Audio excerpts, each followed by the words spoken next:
you been able to grow some peppermint? I tried, but maybe the wood was tree was not good. Okay. Yeah, Was not successful. if the tree is too far decomposed, they don't like that. But, And also, to keep moist is very difficult. yeah.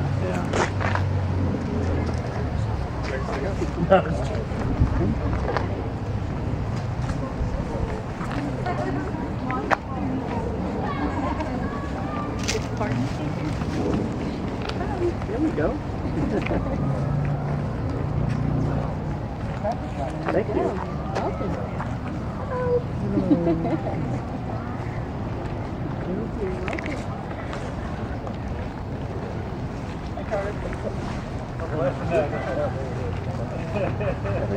Hi. With technical difficulty. Oh yeah.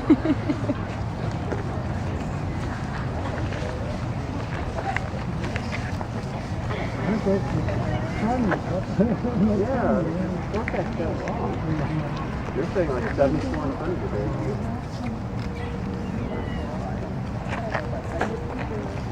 That was more than nice. Still a lot warmer than it could be.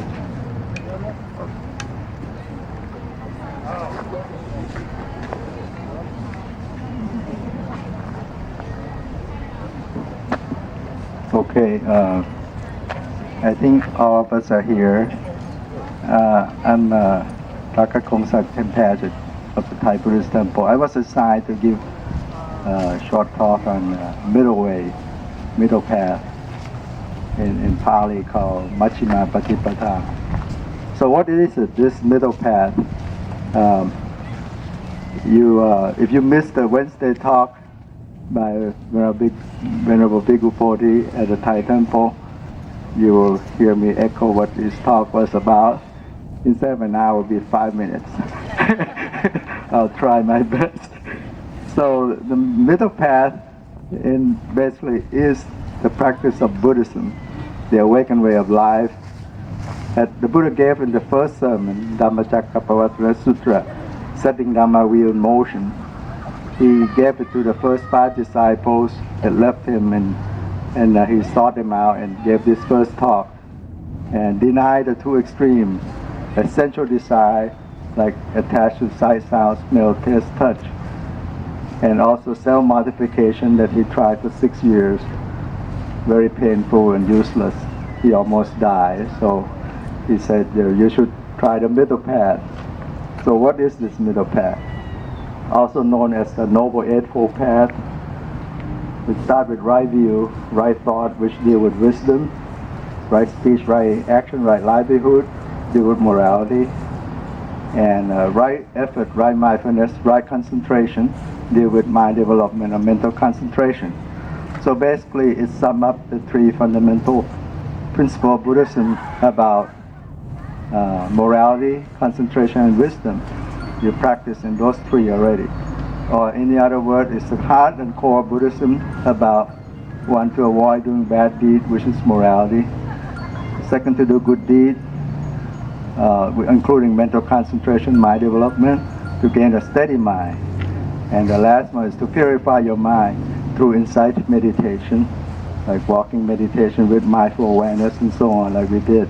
Hopefully you reach a nirvana soon, okay, in the next kilo, next K.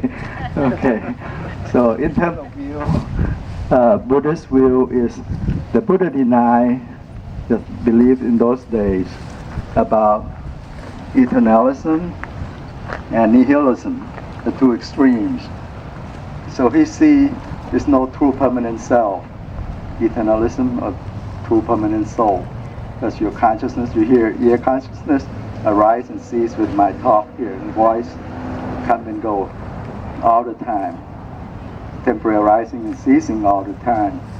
So nothing exists permanently or eternally, or it's nothing. It doesn't go like annihilating neither, or nihilism.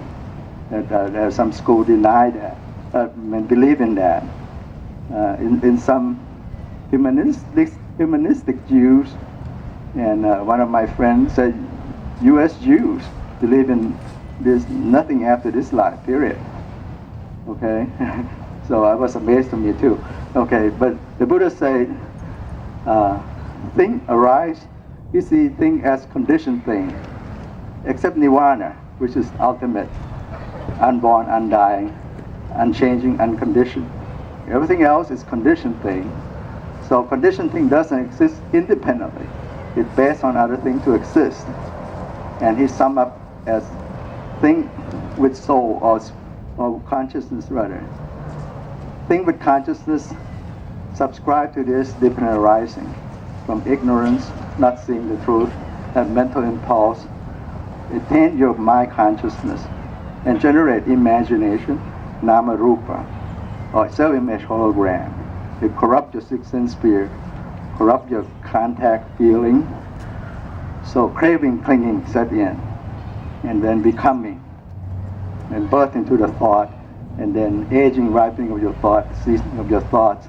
So grief, sorrow, lamentation, suffering set in. So this is one cycle. They keep on winding up again and again, like a stream of the water from the hose. In fact, there are droplets of these cycles going on all the time. So that's what it meant by dependent arising, is the middle path.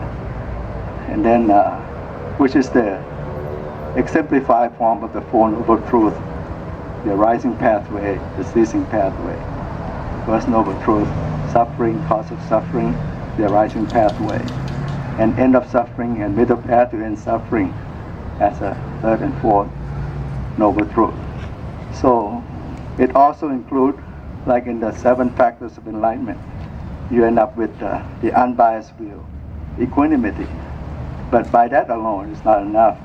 It needs energized by steady mind, concentrated mind, so that you can break through with your wisdom, intuitive wisdom, insight meditation, to see things, true nature of things as they truly are, impermanence, imperfection, and selflessness.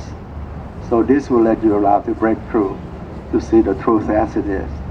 Like he mentioned about one sutra, one of the angels asked him, how do you practice to reach the other shore of nirvana? He said, I won't rest, I won't struggle, because, and then that's how I reach the other shore of nirvana. If I rest, I sink. If I struggle, I stay afloat. You see the swimmer, when they start, they plunge in. They don't struggle, they just plunge. And whoever plunges the longest is the winner, because they go further. So if you struggle, you just stay afloat, and people beat you, you don't reach the other side. So that's how you sum up in the middle path. And hopefully this will lead you, guide you towards the end of suffering. Thank you.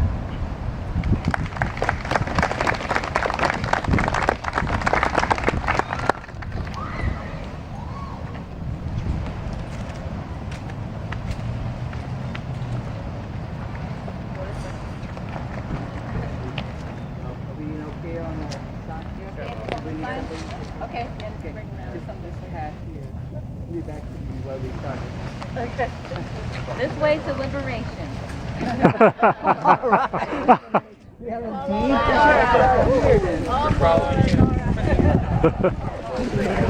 โอเคผมยังไม่ได้หยุดยังไม่ได้สต็อปโอเคสต็อปได้เลยนะ